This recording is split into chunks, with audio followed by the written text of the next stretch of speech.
Hello everyone, Chris here. Today I'm going to build a data lake. And a data lake is something that's for massive scale, but I'm actually going to build one on my local machine. I'm going to play the game small and demonstrate what a data lake is and some of the things we can do with it.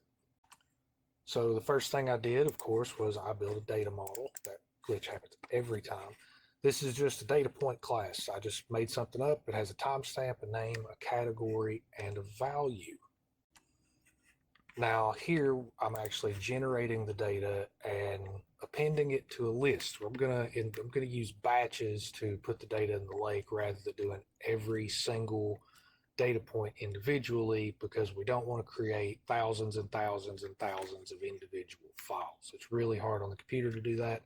I've also set this up to log information because that is valuable as well. So once my batch crosses over 100,000 bytes, which is a tenth of a megabyte, it's not big, it is going to send that batch, and we'll see it over here in the left side drawer. It's going to send that batch to the data lake. So what we can do is go ahead and run this code, and we will see that we have the memory usage so far. There's 52,196 bytes and not even close to 1 megabyte. And we can run this again.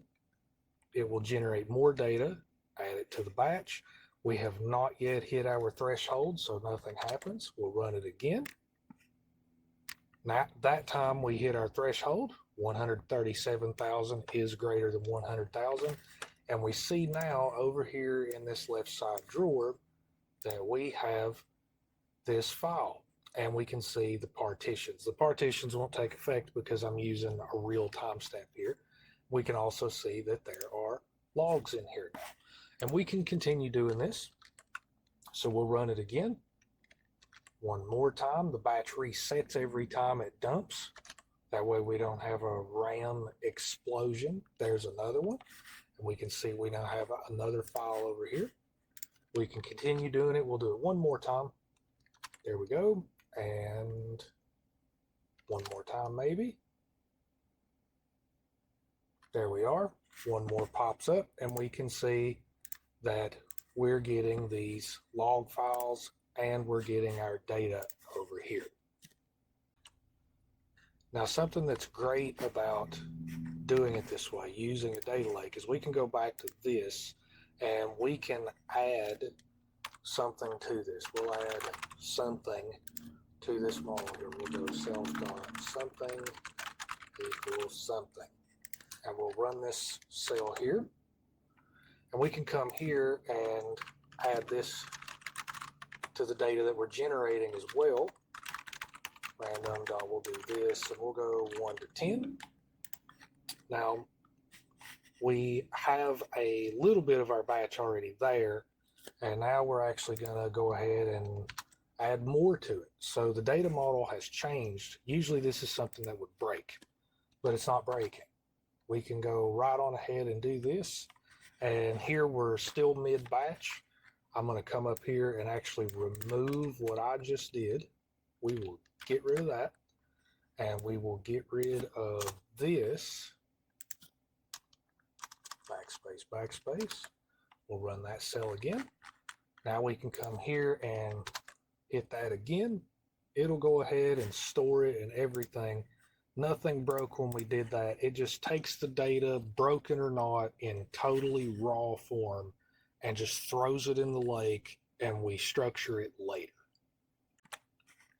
And now we can query that data, and querying directly from the lake is not something you would do, but it'll be okay for this. So we're going to query that.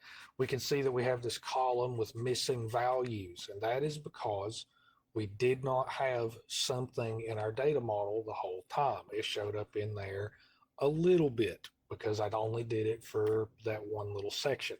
So somewhere in this data, there are values for this. This is why analysts need to fill missing values, because stuff like that happens.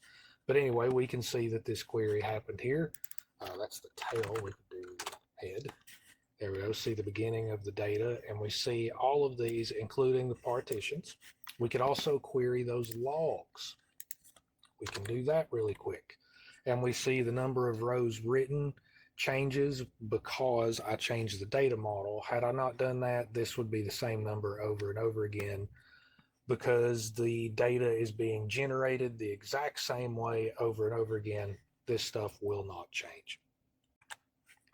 And finally, we have this file here. This file gives us a performance report of the query that we did. We can put this query before actually querying the data and get this from DuckDB, and it'll tell us like our CPU time.